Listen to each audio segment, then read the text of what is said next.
Eyes in the sky traffic chopper finds second quarry victim. KHOU, 11 Houston, Texas. HPD traffic helicopter patrol spotted the body of another young Hispanic boy between the perimeter of a residential park and the portion of the Old River gravel rock quarry southeast of Houston. Responding officers found the body of a young boy, approximately 11 years old, according to the Harris County Medical Examiner's Office. At a brief news conference held outside the Harris County Sheriff's Department, a spokesperson confirmed that this appears to be a second and possibly related death of a young child in the area, that the child suffered multiple sexual traumas before being strangled to death. When asked if there was any evidence linking the boy to that of his killer, the official's response was no comment. No identifying papers were found on or around the body, and the public is encouraged to contact the Houston Police Department with any information regarding the identification of the victim. Well, Renardo didn't have a broken hip, which he considered a blessing. But the doc did confirm that the rock he had landed on had caused a deep tissue bruise that would be painful for at least a week, if not more. They wanted to keep him overnight for observation, which had alarmed him at first, but by the time they had told him that, it was obviously dinner time.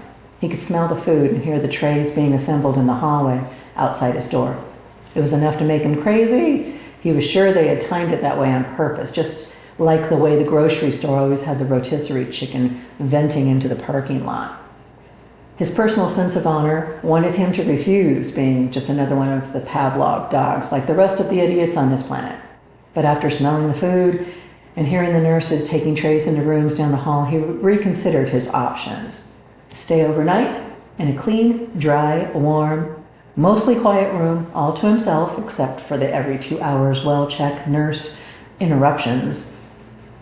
Eating hot food that wasn't sourced out of a trash can, with a shower, and maybe even clean clothes. The nurse had mentioned something about a donation bin that she would get some pants and a couple shirts for him, as she tucked a pack of Hanes tidy-whities and crew socks in the drawer of the nightstand next to his bed with a wink. Or he could just be a rude pain in the ass and make them kick him out on the street. It wasn't exactly springtime yet. The nights were still uncomfortably cold, and his hip did hurt like hell. He'd be much more comfortable staying the night, probably. The doctor tapped on the door and came in without waiting for him to respond. "Did you still want to be released tonight? I can have the nurse come in with the papers, but you'll have to agree to release the hospital from any and all liability if you do leave now." "Nah, doc, I've taken what you told me and considered it and all, and I expect you know what's best in this situation." The doctor chuckled a "sounds like a good idea to me," and left as the nurse was wheeling in a tray. Renardo thought it smelled amazing. Fletcher and Moran were Renardo's first visitors the next morning.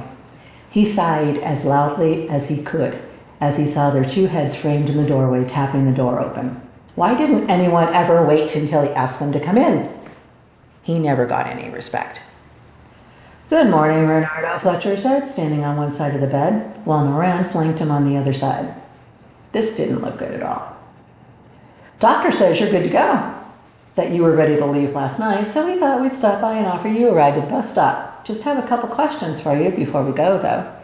Really? Renardo had had an excellent night's sleep, followed by a hearty breakfast this morning. He was ready for the challenge. "Just a couple questions, huh?" "Renardo, you know we need to have some more information on how, exactly, you found the body in the quarry yesterday. For our records. Like, why exactly were you there in the first place?" Fletcher had his notebook out. He was ready, too. "Look, Officer Fletcher, I already explained everything yesterday," he growled, starting to push himself more upright on the bed until he put his weight on his left hip. "Oh, shit!" again. He scowled at Fletcher, then Moran. "Like I told you yesterday, I was picking up trash. Kids hang out back there where the rock piles are. They dump all sorts of trash out there. Sometimes stuff that isn't necessarily trash. Perfectly good food, for example.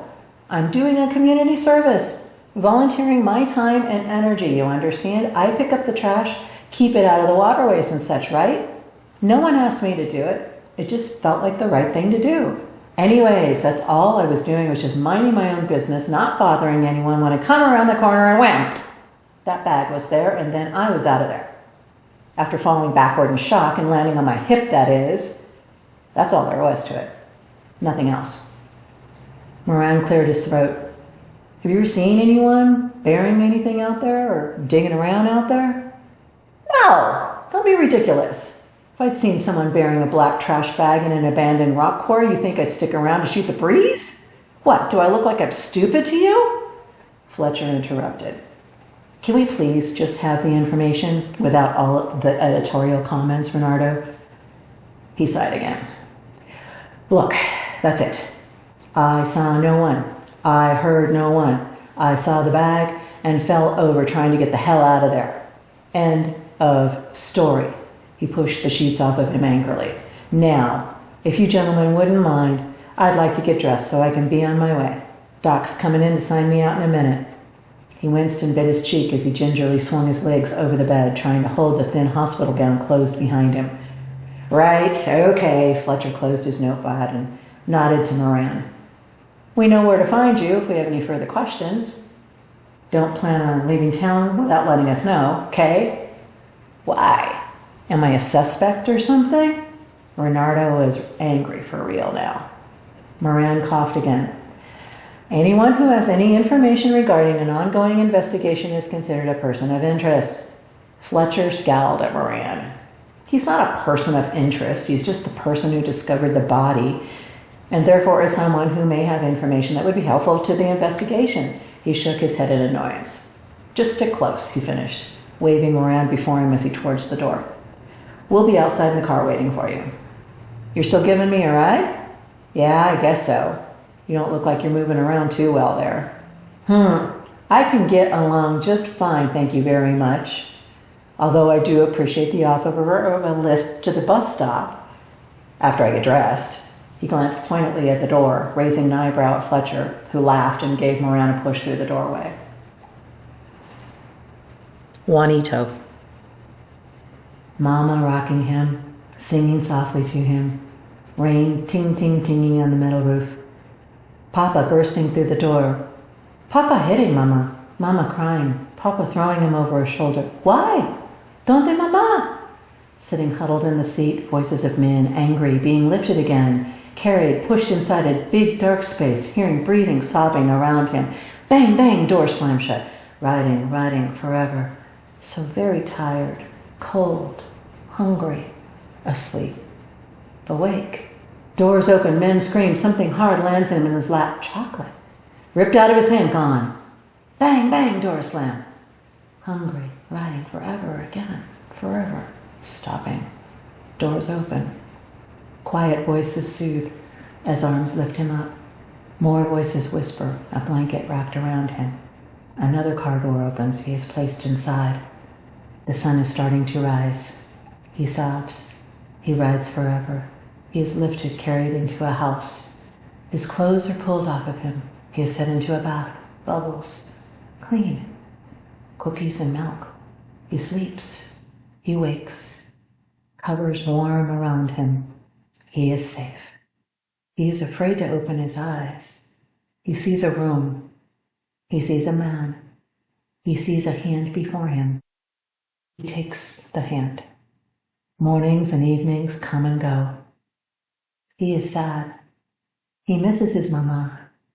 He misses his toys. But new Papa is nice.